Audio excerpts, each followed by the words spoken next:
Welcome to FEU. This is GE111 Purposive Communication Course Orientation. To begin with, I would like to introduce myself. My name is Ray Jane Calicdan del Campo. You can simply call me Ma'am RJ for spontaneous discussions such as synchronous classes, chat messages. But for more formal discussions and communication like email and with your formal assessments, please call me as Mrs. Del Campo or Mrs. Del Campo, Calicdan Del Campo, not Del Ocampo. There will be a deduction if you call me with my wrong last name. I am from IAS, Institute of Arts and Sciences, and from GE and Communication Department. My email address is in my online calling card, and please feel free to consult with me during the consultation hours, which is Mondays to Friday, and usually I am online between those times 1 to 5:30 p.m. depending if I have classes or not, but I usually respond faster during this time. Now, for the agenda of our discussion for today, we have three agenda. These are the following agenda. First, we will have overview of the FEUGE curriculum. I know you've heard of this several times with other course orientation, but I feel it doesn't hurt to discuss this still so that we will be on the same page and we have the same understanding of what a GE course and what is purposive communication as a general education subject. Second agenda for our orientation will be course information. So you will have an idea what to expect for this subject. What are the topics that we're supposed to have for purposive communication? What are the expected outcomes, learning outcomes that you will attain at the end of this subject, at the end of our semester. And of course, we can also delineate the difference between purposive communication and speech communication. The last agenda for our orientation will be class matters and policies. We will be dealing with each other for 4 to 5 months, and I feel and I think it is indeed vital that we have to set the boundaries and the parameters on how are we going to deal with each others. In this agenda, we're going to discuss what are your expectations, what are supposed to be your expectations in this class from me as your teacher, and then what are my expectations from my students in my class as well, so that our professional relationship will get along in the course of this entire semester. So I hope you're fine with this agenda. If you have no other concerns, if you have concerns, raise your hand. If you have no other concerns, let's proceed with the first agenda. Now, for our first agenda, let's run through the GE curriculum so that all of us are on the same page. So first things first, let's discuss the assessment methods or the flow of our online classes here in this GE class. First, I would like to remind you that we will follow a modular organization for our entire course.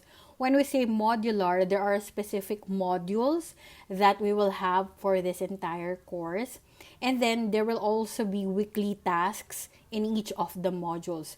Once the modules are published in Canvas, the first thing that you will look at is the study plan checklist. When you look at the study plan checklist, it will give you a guide on what are the things that you're supposed to be or you're supposed to do for that entire module. If you follow the study plan checklist, definitely you will not be lost in this class. You will not have a concern in terms of confusion on what to do, what will be the next thing that you should do. So think of it as a prescription. If you follow the guide in the study plan checklist, you're good to go with this class. Next, of course, I'm sure you're familiar with the GE classes we follow formative and summative assessments. And then it's outcomes based, meaning you will be graded based on the results, the outcomes, the outputs that you're going to produce for the entire course. That's why there are several outputs from the tasks given to you for specific modules and for the entire course. And we also follow the DELECT principle. When we say DELECT, these are the core skills that we want to hone to the FEU students. So the DL stands for digital learning. The EC stands for effective communication. And of course, the last two letters, which are CT, stands for critical thinking. And then, to give you an idea, we are following independent study type. We are encouraging for students to have a sense of independence whenever they work on with their studies. Just to compare, just to give you an overview, even before the pandemic, these are the ideas and principles that we are following in FEU, in GE curriculum. We want our students, we want to promote independent learning, unlike with when you were in senior high, junior high, or even elementary, when you're used to with the spoon feeding that the teachers gives to you. And I would like to give you an idea that in college, it's very much different. We won't be giving everything to you. We will be the guide on the side, but this time, you'll be more responsible with the learning that you are taking in for this semester and for this course. That's why, we are promoting outcomes-based, DELECT, and independent study. Now, for the learning modalities, since we are in an online study setup, and for this school year, there are changes when it comes to the learning modality. So you can choose between mixed online learning or independent study. Just to give you further detail and to help you decide on which learning modality you will be taking in for this semester and for this course, here are several points for consideration. You will see that on the left column. So in terms of attendance, both are the same with MOL and IS. We do not check the attendance still. And then for synchronous sessions, both are still optional since there is no attendance. However, the consideration in terms of periodic and optional synchronous session are given to those who will take independent study. The idea is that if you will take independent study, we are assuming that you have limited internet connectivity. That's why there is less availability on your end to attend synchronous sessions. Unlike with MOL, if you think that you have more resource in terms of internet connectivity, hence more option and opportunity to attend synchronous sessions. Now, with asynchronous sessions, okay, the third row, asynchronous sessions, both are mandatory. You have no choice but to do the asynchronous tasks. These tasks include the assessments, the Canvas discussion, and of course, consultation with the teachers. All right? And then submissions, both deadlines are the same, okay? So you might say, if looking at this table, somehow, ma'am, it's somehow same. What's the difference apart from the internet connectivity on the end of the IS and MOL? The next table will give us further delineation on the difference between the two learning modalities. Now, in terms of consultation, with MOL, yeah, you can do synchronous and asynchronous. Unlike with independent study, they do less synchronous but more on asynchronous, given the idea that there is less internet access. Now, how about the pros and cons to help you weigh further and choose between MOL and IS?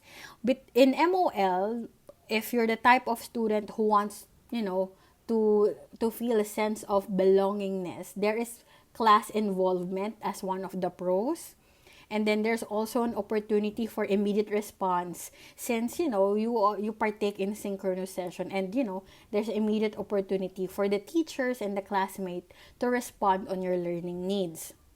Now, the cons there, or the consequence. For MOL, you should have good internet access. While on the other hand, with independent study, the pros, or one of the pros, is of course you have more time to work on your end. There's more flexibility in terms of time. And then the cons, if you're the type of student who is, who needs sense of belongingness, in independent study, there is less class involvement since you have limited internet connectivity. Now, to further decide and to sum up this tables that we have discussed, you have to consider two things before deciding on your learning modality. First is your internet access, and second is your capability of learning, or your learning style. So you have to consider those two factors in deciding what learning modality you will take in for this semester, and specifically for this course. Up next, let's now discuss grading. So I'm sure you're familiar with these terms, formative and summative assessment. So for formative assessments, it will be weighted with 70%, while summative assessments are 30%. Now, in the entire course for GE111, for this school year and semester, there will be 6 formative assessment, while there will be 2 summative assessments. In total, 8 assessments. You will work on 8 assessments for this entire semester. Now, how to compute for your grade? So here is the formula. It looks a bit complicated, but it's simpler as it is. Okay, so for your formative assessment, the sum of the scores for all of the 6 components that you have for all of the 6 formative assessment. So you will total it all, the raw scores, and then multiply it to 100 before you divide. Okay, remember PEMDAS. Okay, so you multiply to 100 and then divide it with the total items. The total items is the highest possible score.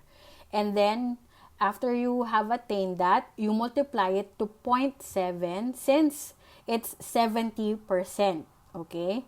And that will be the total of your formative assessment for the entire semester. Same goes with the summative assessment. Same procedure, you're going to multiply the total of the raw scores.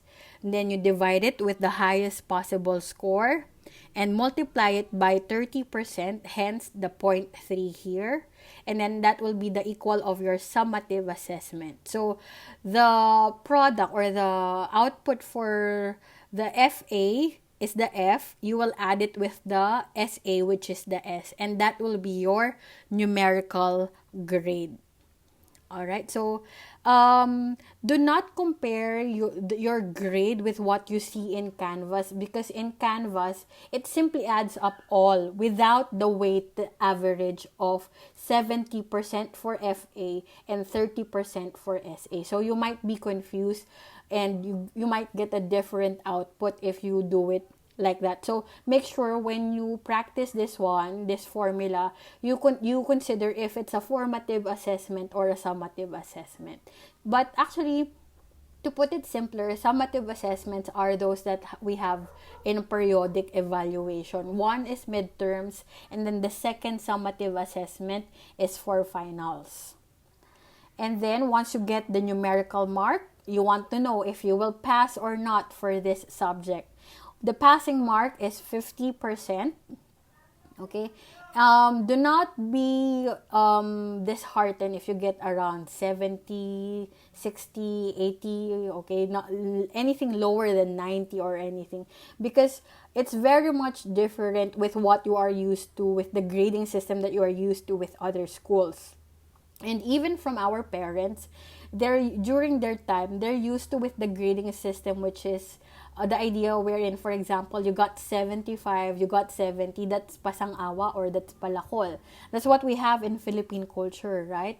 But it's very much different with the grading system that we follow here in FEU. That's why you have to explain the grading points and the grading system that we follow here. So, if you got 70, it's not pasang-awa. It's not a poor grade, all right? Now, to help you explain it to your parents, your guardians, or to whoever person that you need to explain your grade is, here are your guide. So we have letter A as your letter mark, and then you have the numerical mark, and then we have the quality points. So you have to take note of the quality points because you have to meet a specific quality point index before you'll be promoted to the next year. For example, you are second year.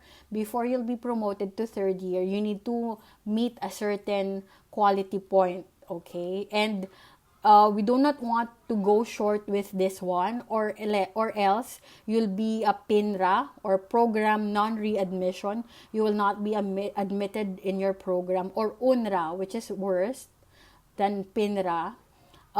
University non-readmission. So you will be kicked out in FEU if you did not meet a certain quality point grade that we are standard we have to follow and based on our standards. So if you'll get an A, it means you have exemplary performance. You are as good as the teacher already. You can replace me at the end of the semester.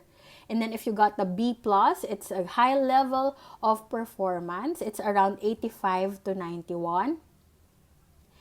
And then we also have the B, okay, above average performance. The range here, the numerical equivalent is 78 to 84. And this is it's above average, So even if you got 78, it's not a bad score. And then we have 71 to 77, ample level of performance that will merit you a C+. It's still a passing, it's still a good mark.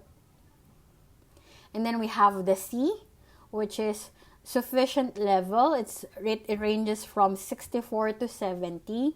And then somewhat low level. So if you get a D+ or D and below, that's the time where you should be alarmed. Okay, so D+, you have to work further. There are major points for improvement. And then we do not want to go with this part, which is the D. Okay, D is low level of independent and self-regulatory learning skills. And of course, we want to go away with the F, which is a failing mark. If you get a numerical mark below 15. All right, so those are the grading system that we have for FEU. At this point, do you have any questions or clarifications regarding our discussion? This sums up the first agenda for our discussion, which is the GE curriculum. We discussed the methods of discussion and assessment, the learning modalities, and then the grades. Let's now go with the second agenda for our orientation. We will now have the course overview. So right now, you might be wondering what's the difference between purposive communication and speech communication. Well, with speech communication, the focus is more on the oral discussion or with the oral part of communication, and it's more on the social level. While in purposive communication, we do not just simply focus with the oral aspect. There's also written and presentation of one's image in various platforms. This time, it's not just communication for social context, but it's also communication for specific purposes such as professional purposes like school, at work, and online setup, face-to-face setup, and certain various contexts such as global context and online context. So now let's have the course expected learning outcomes. There are 7 course expected learning outcomes or CELOs for purposive communication. If you have an opportunity to compare the CELOs, the previous CELOs of purposive communication, last school year, the CELOs of purposive communication is focused more on topic. It's more of topic based, but we revised it during the mid-year, and the focus of the expected learning outcomes this time is more on the skills and practical skills that students will be taking in at the end of the semester. So there are 7. I will be reading it and you follow with your eyes. So the first cello is for it's this one. Compose short essays to demonstrate process analysis, cause and or effect, and comparison and or contrast, incorporating effective transitional devices to ensure cohesion within and between paragraph. So it's more of with writing. The second expected learning outcome is to apply brainstorming, outlining, and research to create a 3-level outline. So at least 2 to 3 level outlines and then brainstorming. So this is part of, organization and preparation when you communicate, whether it's oral or written. The next course expected learning outcomes are as follows. This is the third. Conduct online research using scholarly research databases such as Google Scholar and EBSCOhost. This is available through library access and it's for free. Also, evaluate research sources for relevant and credible supporting evidence for stated claims. And then the next one, in line with research writing, the fourth cello is to demonstrate correct APA 7 basic citation and referencing for all materials. So still we are with professional and improving your writing, but do not expect that you're going to write a full-blown research. It's not like that, okay? But parts or snippets of researches will prepare you with your bachelor's thesis and with your other courses and classes that will entail you to write. All right? Next one, let's have the fifth course expected learning outcomes. So we have here to write and assess audience-centered communication needed for professional purposes. Including this is email, and we also have in oral, which is business presentation. So we are going to consider various contexts of communicators so that we can adjust our manner and we can prepare how are we going to communicate in various contexts with different kinds of people. Now, let's have the last 2 cellos for purposive communication. I hope you are still following with your eyes.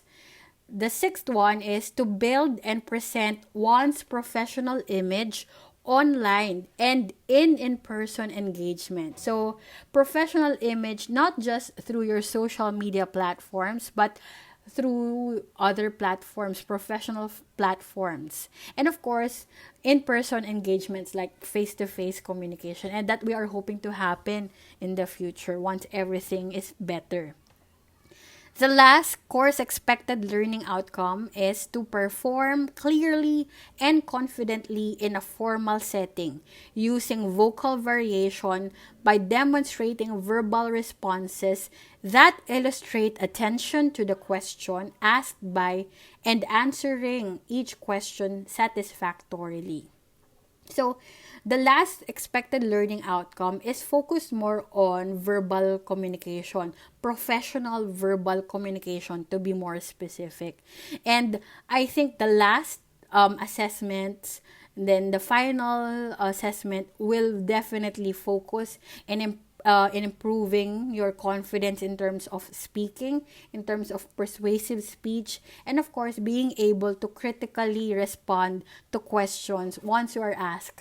Okay, so you'll have an idea later what we are talking about. So those are the course expected learning outcomes for this subject, which is purposive communication. Now, what will be our course outline? Course outline, there's a total of 18 weeks for the entire semester. And we will go through the course outline by running through what will be the happenings or what are the things that we're going to discuss for the weeks to come. So currently, we are in week 1 in our semester. This is the orientation. And then weeks 2 to 3, that would be end of August and first week of September. So we will have module 1 already. The title of module 1 is Context of Communication. So we're going to look at the different contexts that each communicator has, specifically the social cohorts, such as, the terms we often hear, like millennials, baby boomers, and it's a cringe-worthy idea wherein a lot of influencers, okay, quote unquote influencers, misuse the terms such as baby boomers, millennials, Generation Z. So we're going to look at the communication context of the people based on their contexts, like age, gender, okay. And then after module 1, we'll have module 2, which will be weeks 4 to 6. That would be September, if I'm not mistaken, if you will check your calendar. It's plotted in the course information booklet. Module 2 will focus on the global communicator. From the title itself, we will look at various cultures. We're going to compare the cultures that we have here in Asia and compare it with the culture and the way and the means of communication from those who are from the western side of Western Hemisphere of the world. All right, and you will have an idea how we Filipinos communicate differently from other cultures. And it's really interesting that you have an assessment here wherein you will hear it firsthand from those who have experienced it, because I can say concepts as a teacher. I can discuss concepts. You can, read it with the materials, but it would be very much different if you will hear it firsthand. That's why one of the assessments for module 2 will be interviewing an OFW. So as early as now, you can tap on someone or start looking for your resource person. One of the minimum criteria is that this person should have worked at least 3 months as an OFW, whether it's land-based, sea or air-based, if there's such. Okay, so start looking for that one. But anyways, that will still be for second module. So I'm just giving you a heads up so you can prepare already. After the module 2, we will have your midterms already. If you have observed here, we will have your midterms for 2 weeks, weeks 7 to 8. We will not have a written exam, but we will have policy proposal paper. So you have 2 weeks to prepare for your midterm paper. And if you will compare it with the calendar that you have with your other subjects, we are a bit ahead of time, because by week 9, we'll have your grade consultation already. And during this time, I'm assuming with your other subjects, you're having your midterm exams with your other subjects, so that purposive communication is not same. It's not the same. It will not add up to the gravity that you might be experiencing during this hell week, which is the midterms. All right. So week 9 will have grade consultation. Grade consultation will be through the means of Canvas. I will discuss that later on. After the grade consultation, life goes on.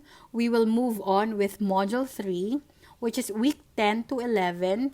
In this module, we will look at digital citizenry in focus and with respect to communication. It's not just simply being a good digital citizen, but we will also look at communication aspects. So we will assess how do you present yourself online in social platforms, or when you communicate professionally, how do you do that? And we will look at a specific law here, which is Data Privacy Act of 2012. We will read certain parts of it.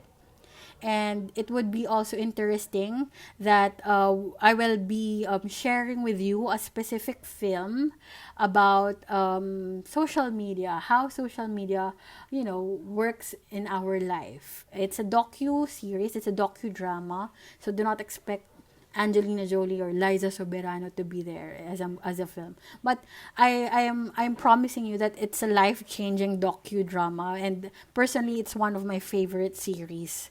It's one of my favorite movies rather. So that's for module 3. Let's now have module 4, which is the last module.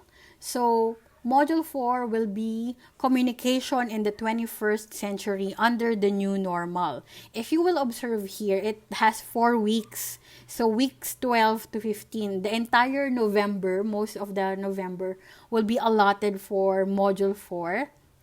There are 2 parts of module 4. First is on the email part, and then we have the business presentation. So, one is for writing, one is for oral, professional communication. And then, after that, week 16 to 17, that will be your finals. For finals, it will be an oral examination or an oral presentation. The title of your final summative assessment is Shark Tank. It will be an elevator speech. The inspiration for this one is an American TV series wherein presenters go in a room, they will pitch in their business plan, they have their idea, and then they have to convince the investors to invest in their business plan, in their idea. And the investors are known and called as sharks. That's why it's called a Shark Tank. So the idea is somehow similar with what you're going to do for the final summative assessment. So that will be for your finals, and then the last week will be allotted for consultation period, and that sums up the course outline and then the course overview of purposive communication. At this point, do you have any clarifications that you wish to raise? Please feel free to raise your hand, open your microphone, or type it in the chat box.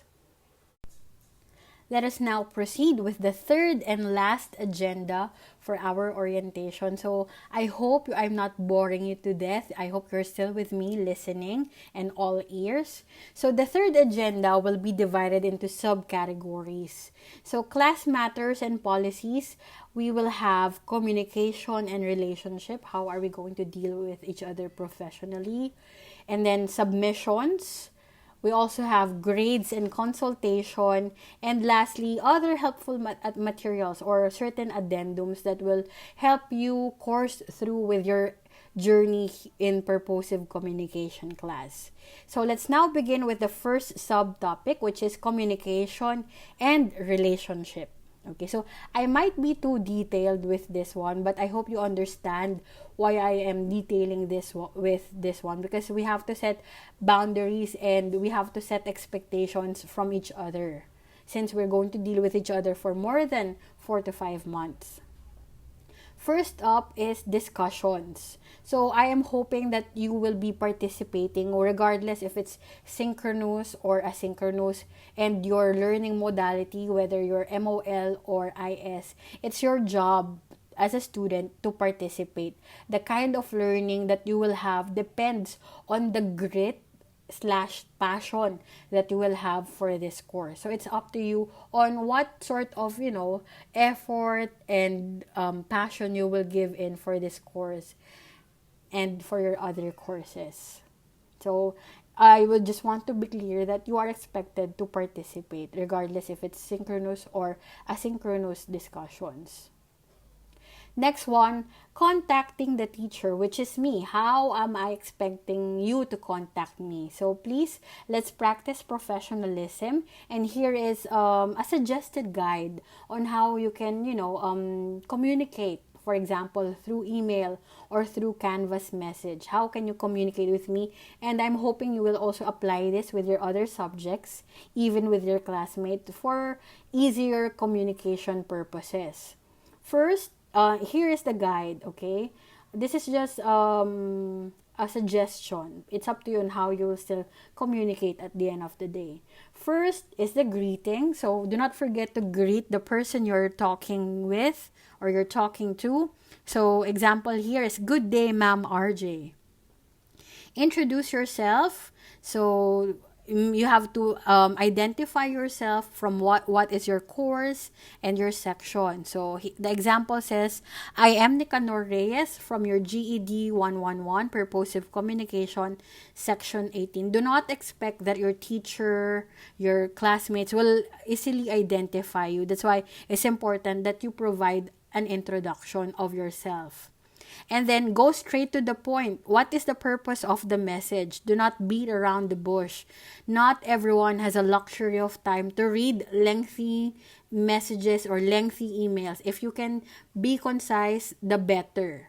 So, straight to the point, the purpose example here is that I would like to clarify if we will use APA or MLA citation for our FA1. That's it. Or for example, you can clarify, I would like to clarify if our formative assessment will be submitted today. I would like to clarify if we will have a synchronous session tomorrow. Something like that. So be straightforward. And then do not forget call to action. Are you expecting a response from the person you are messaging? So it would be helpful if you be straightforward and tell your response will be helpful, or I am hoping you can attach the formative assessment guide here, thank you so much. Okay, something like that. And then do not forget closing salutation. All right, so you have to close properly.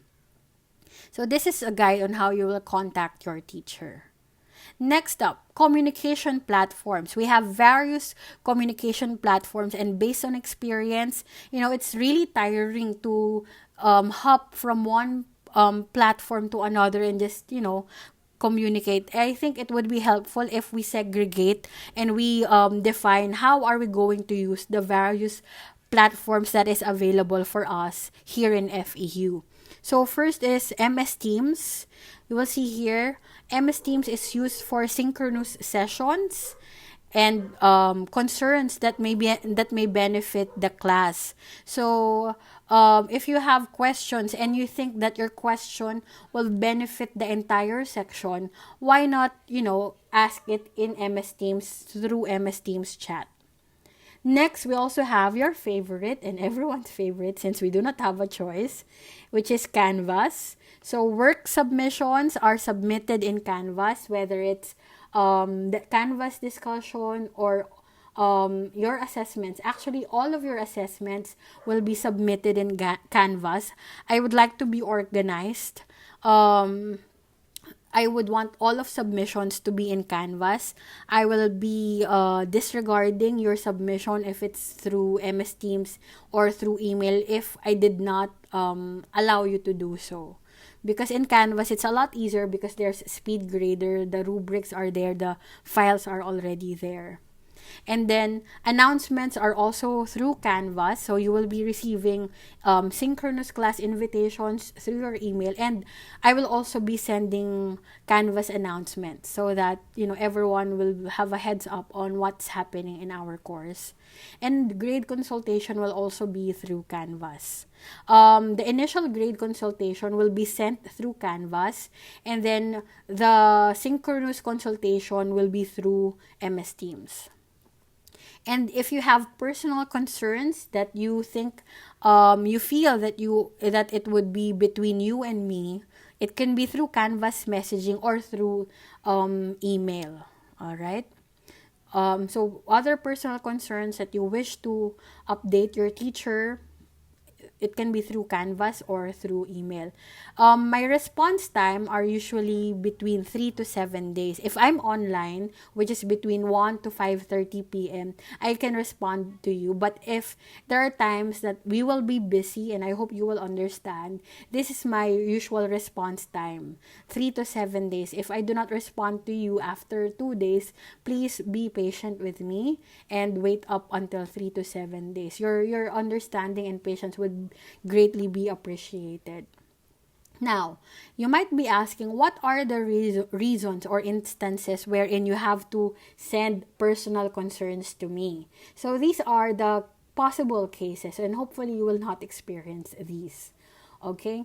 So, when to update your teacher? If you have changes and concerns in terms of learning modality, if you are a working student, based on my experience, I was unaware that one of my student last semester was working student. So, I would really appreciate, and it would be helpful for us so that we can manage your time, how do we deal with things, okay? But please do not use this as an excuse to, to do social loafing.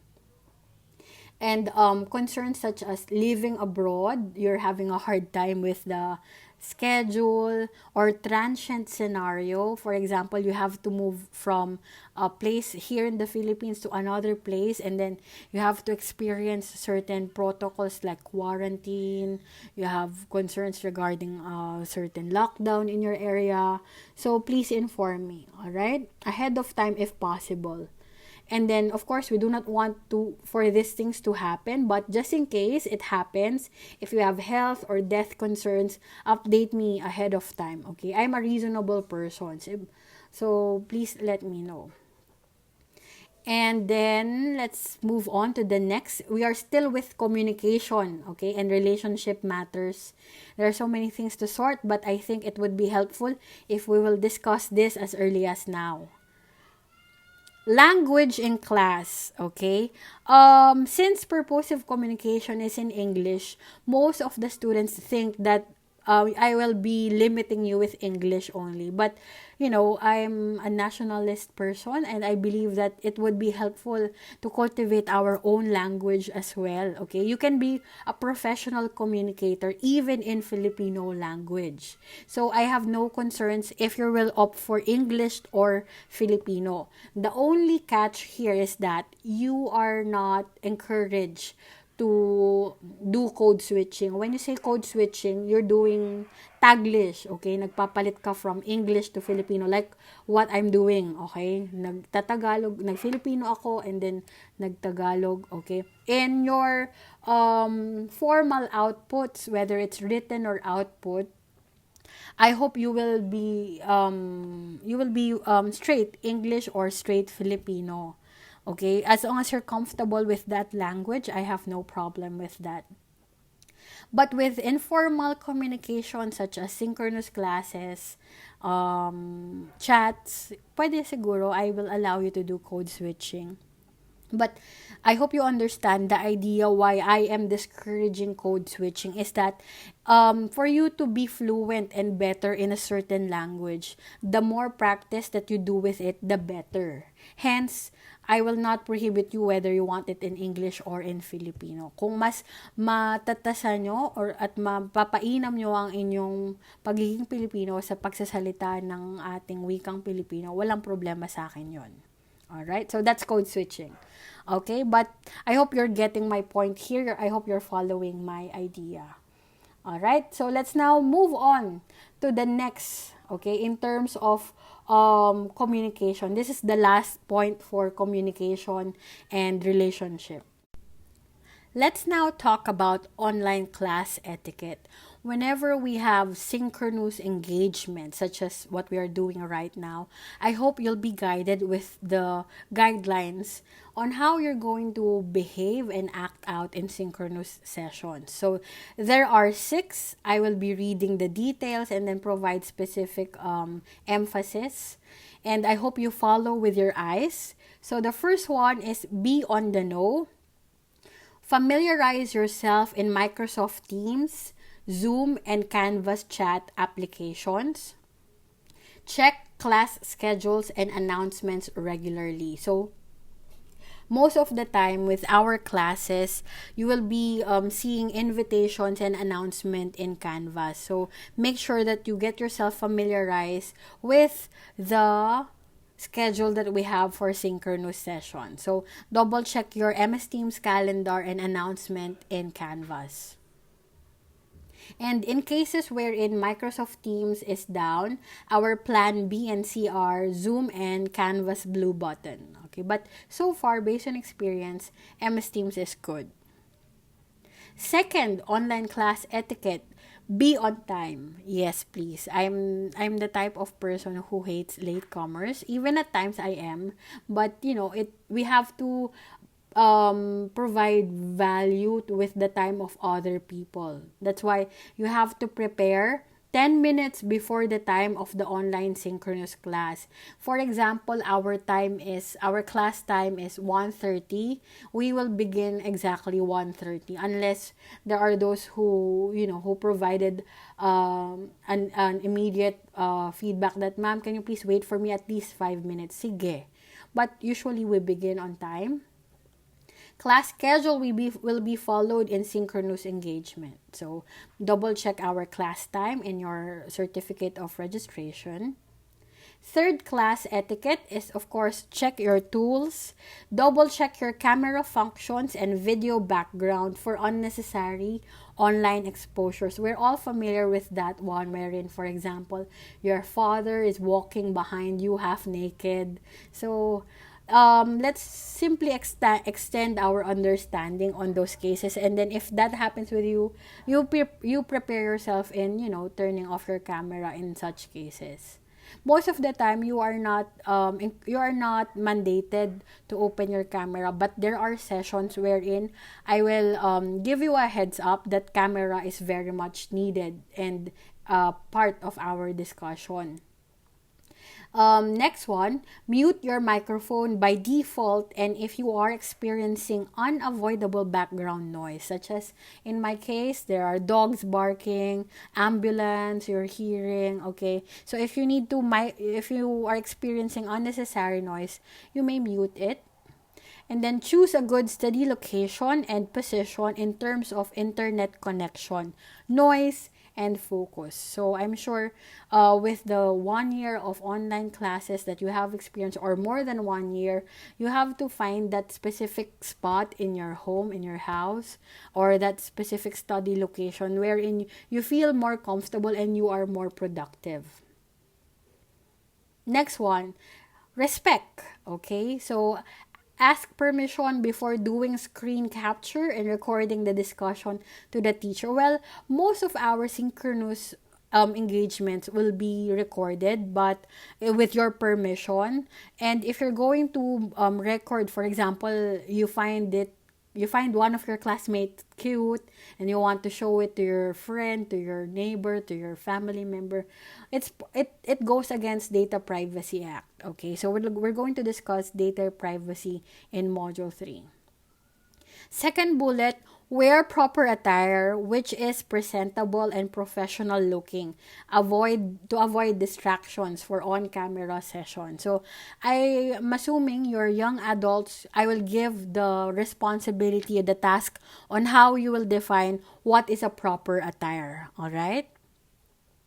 And respect others' opinion and be careful with your words. Okay, so there are cases wherein we will have discussions wherein you might disagree with the opinion of another classmate or my opinion as your teacher. I think the first thing that we have to carry with us whenever we have synchronous session, whenever we have asynchronous discussions, is to show respect. Okay, I know it's easier said than done, but never forget, we have to have respect. No matter what our circumstance, still, this is the basic rule, respect.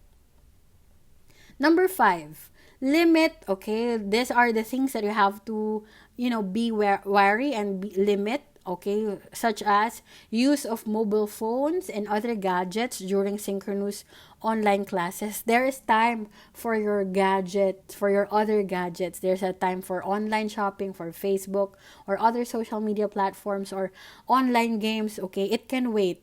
This is the GE111 period. You have to respect it. You have to give it to yourself. Limit private and other conversations. Mute your microphone and camera. If you need to, address the person you're talking to. For example, your mom called you because you need to buy suka sa tindahan. Yeah, it's fine. Okay, but Okay, make sure you limit you mute your microphone and your camera, and then perhaps you can give us a heads up wherein you have to do, for example, toilet break or home errand. I'll be back in 2 minutes, something like that, so that we are not left hanging on air.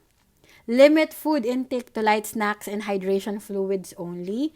This is not a picnic period. I'm allowing you to eat during our sessions.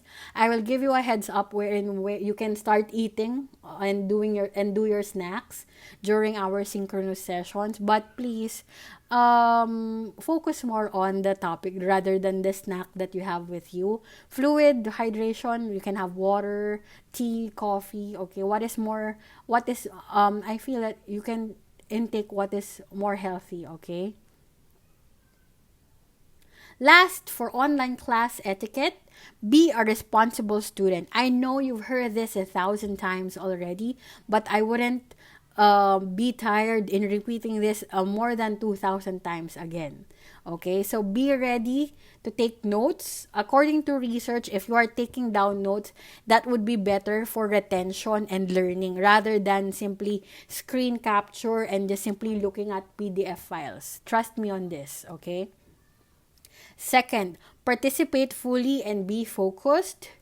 Don't dominate the discussion. If you're the type of student who is from Jolly Town and you're a Bibo type of student, I don't mind. I really appreciate such students.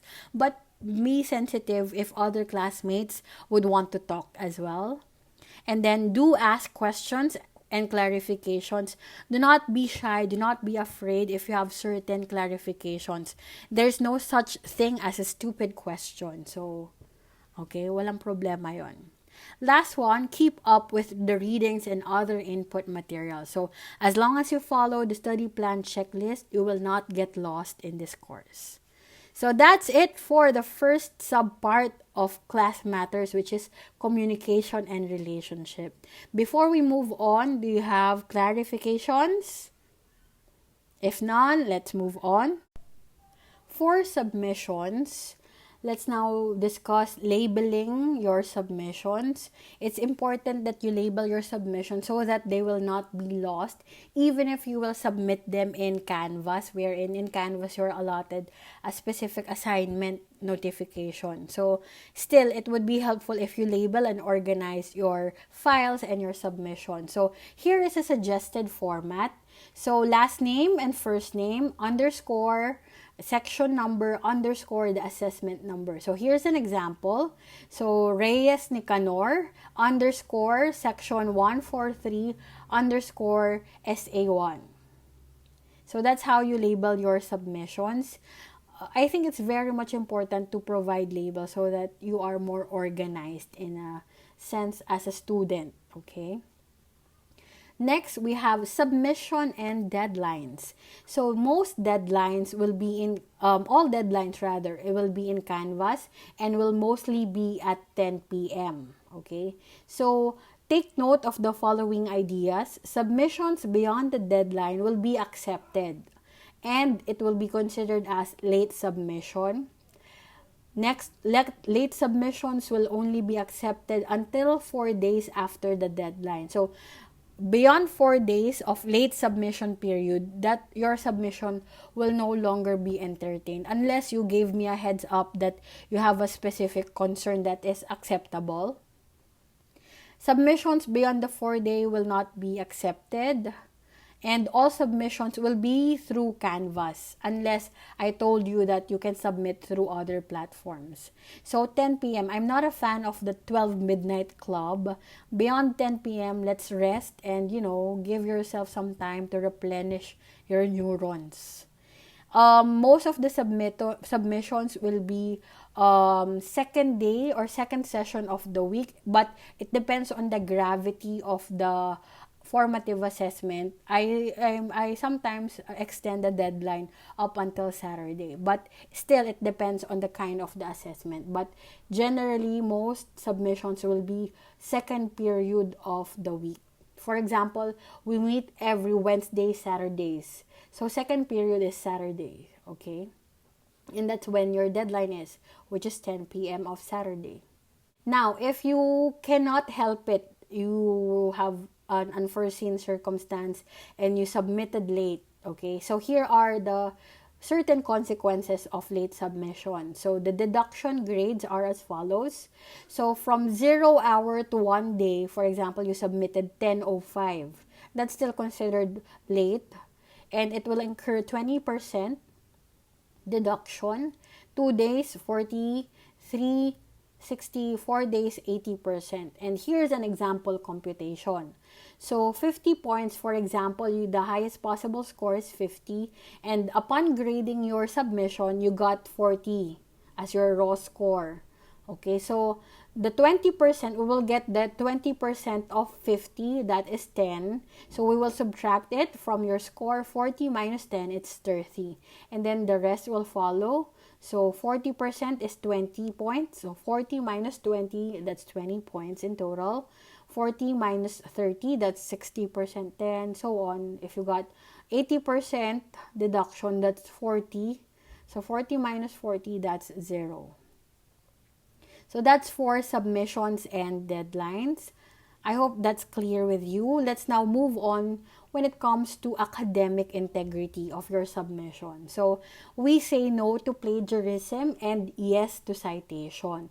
The citation format that we will follow is APA 7. As of now, it's APA 7, but who knows, in the following months, it will be APA 8, okay? The website that I follow and I personally recommend is this one, Purdue OWL. If you type in Google, you type Purdue, APA Purdue OWL, OWL, okay? It will easily pop up. So OWL stands for Online Writing Laboratory. I do not personally memorize the online citations, but I rely to this website specifically if there are certain updates. Now, just in case in your submission, we have detected that you have plagiarized. How do we do it? So, we are still with academic integrity. We utilize Turnitin in Canvas for your submissions, and I hope you'll be guided with the similarity index scores. So, green is still acceptable. Yellow, acceptable but subject for review, but the red flags are on the orange and the red one. They are unacceptable and definitely subject for review. There are cases wherein students have 100% similarity index. For example, they are group mates. They submitted separately, so it's fine with me. So do not get me wrong. If, for example, you got 100, you got a red similarity index, we consider and we review what are the reasons why you got 100% similarity index or high similarity index. But if it is proven that you copy pasted from several websites, or you copy pasted your classmates' work, the very common phrase, penging files. So, we can detect it, all right? And the possible repercussions are as follows. So first, it will be a warning. So you'll be automatically given a grade of 0 for that assessment, and then intervention dialogue with me as your teacher. And if you're a strong-willed person, malakas ang loob nyo at inulit nyo ulit, that would definitely be a serious concern. So you'll automatically be given a grade of 0 for that assessment and possible failing mark for this course depending on the gravity of the case. For example, you did that for a summative assessment, so that's a definitely grave concern. Intervention dialogue with me. I will forward your case in the academics affairs and of course for guidance office, because definitely you need help. All right.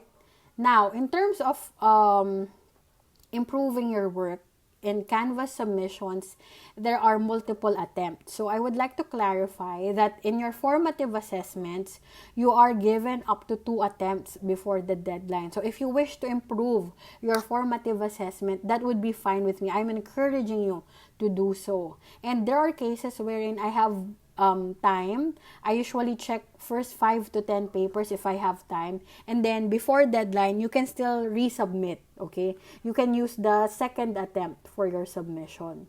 However, with summative assessments, you're only given 1 attempt for the submission of your summative before or before the deadline. Okay, we have to value the sanctity of that submit button. Before you submit, you have to make sure that your work is of quality output. So that's for submissions. I hope I am clear with this one. Let's now move on with the next part. Second to the last point for this orientation, we will have grades and consultation. So just to be clear, there will be no fudge points or extra credit or extra activities that will be offered. So I do not play any favoritism here. So even if you're a BIBO student, as much as I want to give extra credit, I hope will be fair, all right? So there are cases wherein students asked me and requested, "Ma'am, do you give extra points or fudge points because I attended all of your synchronous sessions?" I have to turn down that request because we have to be fair for students who have limited internet access. They want to participate, they want to be part of the class. However, their circumstance prevent them from doing so, and we have to, provide equity in terms of opportunities for students. So I hope you understand my stand on that. And then no extra activities, especially for those students who are about to fail the class towards the end of the course. Come on, you were given 6 to 8 assessments and you fail to comply. You fail to submit quality output, and here you go asking for additional work. If you were not able to do the previous 6 tasks, what is the point? Help me understand the logic why you are asking for additional work. So that's my stand on this idea. So I hope I'm relaying my idea with you. If you have concerns with me, I'm very much open for your negotiation, for your perspective. All right. Let's now have consultation means. So please, I encourage you, utilize and consult with me, okay? Set an appointment. Even if it's not consultation period, you are very much welcome to consult with me, regardless if it's related with the formative assessment, summative, with our topic, with your academic life in general. If you think I would be helpful, if you think I am the right person to talk about it, I'm all ears. As long as I know my expertise can, be helpful on your concern. So be clear with your concern and assert yourself, all right? If you think there's something wrong with what I'm doing, I'm very much open with your reason. As long as you say it nicely, do not be too aggressive. Say it in front of me, all right? I have no negative points about it. I'm open with that. For the last point of our orientation, all right? We're almost done, so bear with me. Other helpful materials. There's an addendum folder in our Canvas files, okay? So these are the things that will help you sail through the purposive communication journey. Okay, so there's an APA guide. There's a PDF that I have prepared. It's APA 7. There are examples. Those are just simply basic, but you can still refer to the website that I have shared with you earlier. And then we have the PDF file for the summary of tasks and deadlines. So you will see there what are the tasks that you're going to do, what are the assessments, their title, how will you do them? Can you work on them individually, by group, or by pair, the highest possible scores, and then the week deadline. So that you will not be lost, you will have an idea what are the assessments that we'll have for this entire course. And then, just in case throughout this discussion you have somehow spaced out, you lost me with your internet connection, there are reminders with submission, late deductions, and online etiquette. And then, if, for example, you feel unmotivated or demotivated, you feel tired as a student or as a person in general, there is a folder in Canvas that is entitled "Are You Tired?" Okay, there are certain materials there that will help you, push through and get you further with this entire online course, specifically our course.